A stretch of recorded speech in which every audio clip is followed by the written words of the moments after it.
નમસ્તે વિદ્યાર્થી મિત્રો, આપણે ધોરણ 9ની અંદર ગણિતમાં સ્વાધ્યાય 11.1 અને સ્વાધ્યાય 11.1ની અંદર 30°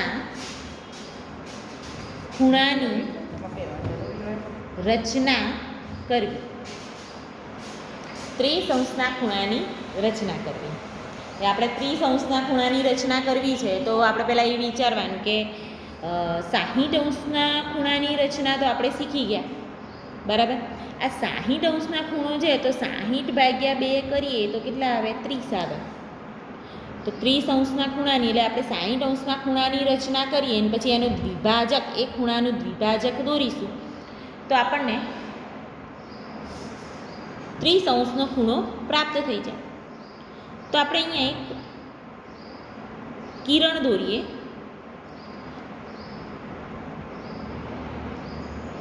અહીંયા એક કિરણ દોરીશું. કિરણ A B. હવે જો આપણે એના મુદ્દા હવે સમજવાના નથી, એટલા બધા મુદ્દા હવે મેં તમને શીખવાડ્યા છે 4-5 રચનાઓમાં.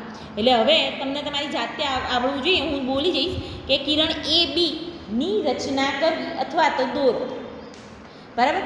હવે એને કેન્દ્ર બિંદુ તરીકે લઈ અનુકૂળ માપની ત્રિજ્યા લઈ અને એક ચાપ દોરો. આ રીતે આપણે ચાપ દોરો. આ જે ચાપ છે એ બીને જે બિંદુમાં છેદે છે એ બિંદુને આપણે C બિંદુ કહી દઈએ. હવે તેટલા જ માપની ત્રિજ્યા લેવાની છે, ત્રિજ્યામાં ફેરફાર કરવાનો નથી. C બિંદુને કેન્દ્ર બિંદુ તરીકે લઈ અને ચાપ દોરો.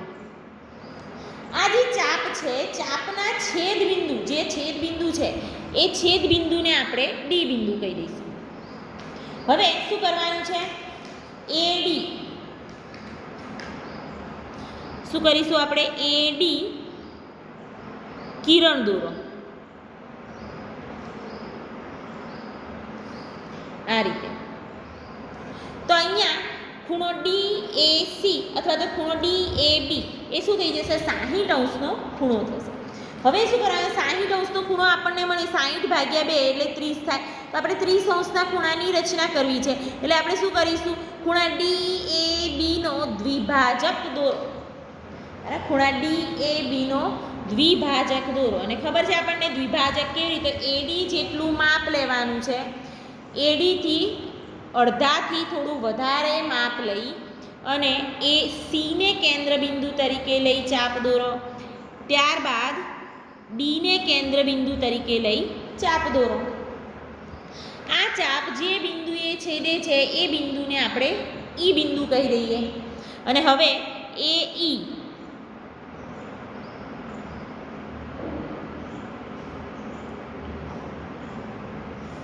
AE કિરણ દોરીએ આપણે. આ રીતે આપણને EAB આ જે ખૂણો મળે છે, આ ખૂણો કેટલો છે? 30° ખૂણો છે.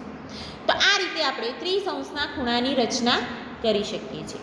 હવે આપણે કીધું એમ કે મુદ્દા આપણે વારે ઘડીએ લખીશું નહીં, કારણ કે મુદ્દામાં 2-3 વખત આપણે આખા મુદ્દા લખાઈ દીધા છે. એટલે હવે તમને આવડવા જોઈએ લખતા. એટલે આપણે હું અહીંયા બોલી જાઉં છું ખાલી કે કિરણ AB દોરો. હવે એને કેન્દ્ર બિંદુ તરીકે લઈ અનુકૂળ માપની ત્રિજ્યા લઈ અને ચાપ દોરો. આ ચાપ AB કિરણને જે બિંદુએ છેદે છે એ બિંદુને C કહો. હવે તેટલી જ ત્રિજ્યા લઈ C બિંદુને કેન્દ્ર બિંદુ તરીકે લઈ અને ચાપ દોરો. બંને ચાપના છેદ બિંદુને D બિંદુ કહો. હવે AD કિરણ દોરો. અહીં DAB એ શું થશે? 60° ખૂણો થાય છે. હવે DAB નો દ્વિભાજક દોરો. તમે સીધું આ રીતે પણ લખી શકો છો કે DAB નો દ્વિભાજક દોરો, અથવા તમે એ રીતે પણ લખી શકાય કે CD ના અડધા કરતાં વધારે માપ લઈ C ને કેન્દ્ર બિંદુ તરીકે લઈ ચાપ દોરો. D ને કેન્દ્ર બિંદુ તરીકે લઈને ચાપ દોરો. ચાપના છેદ બિંદુને E બિંદુ તરીકે લો અને AE કિરણ દોરો. અહીં EAB એ 30° ખૂણાની રચના કરે છે. તો આ રીતે આપણે ત્રિસંસ્થા ખૂણાની રચના કરી શકીએ છીએ. હવે આપણે જોઈએ એક ખૂણો છે 22.1 ના ખૂણાની રચના કરવી.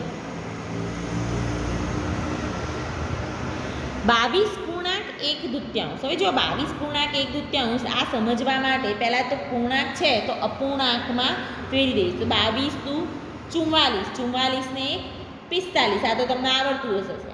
45/2. 45/2 એટલે આપણને આ 22.5 પ્રાપ્ત થાય. પણ 22.5 એટલે શું? 45/2. એટલે આપણે એવી રીતે કહી શકીએ કે પહેલાં 45 ખૂણાની રચના કરી દેવાની અને પછી એનો દ્વિભાજક લઈ લેવાનું. એટલે આપણને 22.5 કે પછી 22.1 ખૂણાની રચના પ્રાપ્ત થાય. તો આપણે એ દોરી દઈએ. તો સૌ પ્રથમ આપણે શું દોરીશું કે કિરણ દોરીશું.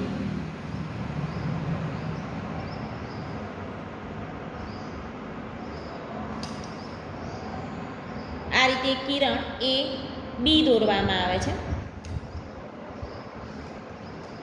એની સામે પણ એક લઈ લઈએ. મેં બહુ મોટું લઈ લીધું પણ કશો વાંધો નહીં. આપણે માત્ર 180 ખૂણાની રચના જોઈએ છે એટલે એમાં વાંધો નહીં આવે. હવે આપણે શું કરવું? 45 ખૂણાની રચના કરવા માટે 90 ખૂણાની રચના કરવી પડે, બરાબર. અને 90 ખૂણાની રચના કરવા માટે અનુકૂળ માપની ત્રિજ્યા લઈ 180 ખૂણાની રચના કરવાની છે, બરાબર. આ જે 180 ખૂણાની રચના થાય, જે છેદબિંદુ બંને બાજુ છેદે છે એને આપણે એક્સ વાય કહી દઈશું. હવે એક્સ વાયના અડધાથી થોડું વધારે માપ લઈ એક્સને કેન્દ્રબિંદુ તરીકે લઈ અને એક ચાપ દોરવાની છે.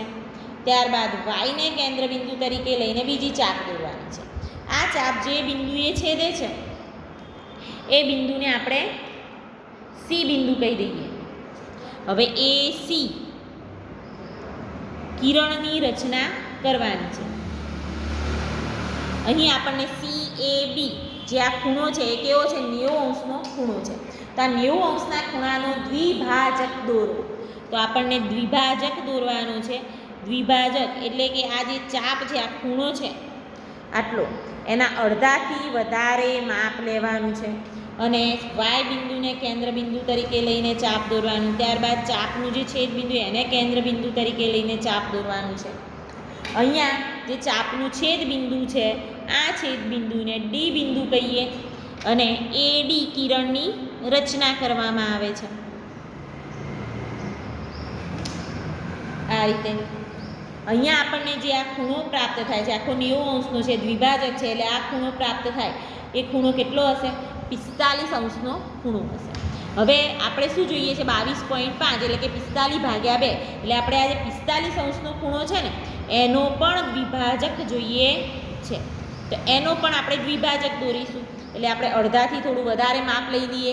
જે આ 45 ખૂણાનું અડધાથી થોડું વધારે માપ લઈ લઈએ અને બંને ચાપ જે છે જ્યાં છેદે છે એને કેન્દ્રબિંદુ તરીકે લઈ અને આ રીતે આપણે ચાપ દોરવાની છે. એ જ રીતે આને કેન્દ્રબિંદુ તરીકે લો અને ચાપ દોરો. આ રીતે ચાપનો જે છેદબિંદુ છે આ છેદબિંદુને આપણે ઈ બિંદુ કહી દઈએ અને ત્યારબાદ એ ઈ ને આપણે જોઈન્ટ કરીશું એટલે કે દોરીશું. એ ઈ કિરણ દોરવા. અહીં આપણે એ ઈ કિરણ જે દોરીએ છીએ એમાં ઈ એ બી એટલે કે આ જે ખૂણો છે ઈ એ બી આ ખૂણો કેટલો થશે? 45/2 એટલે કે 22.5 એટલે કે 22.1 ખૂણાની રચના થાય છે. તો આ ખૂણાની રચના કરતાં આપણે મુદ્દા જોઈ લઈએ કે મુદ્દા કેવી રીતે લખવાના છે. મુદ્દા બહુ લાંબા લખવાના નહીં જ્યારે આપણે બહુ બધા દ્વિભાજક દોરવાના હોય, કારણ કે આપણને ખબર છે કે દ્વિભાજકની રચના કેવી રીતે કરવામાં આવે છે. તો સૌ પ્રથમ આપણે શું કરીશું કે એ બી કિરણ દોરો. એમાંથી ઉદ્ભવતું બીજું એ એક્સ એટલે એ બીની વિરુદ્ધ દિશામાં એ એક્સ કિરણ દોરો. હવે 90 ખૂણા એ બિંદુમાંથી 90 ખૂણાની રચના કરો. 90 અંશના ખૂણાની રચના થાય ત્યારબાદ આ 90 અંશનો ખૂણો CAB તરીકે ઓળખાય છે. હવે CABનો દ્વિભાજકની રચના કરો.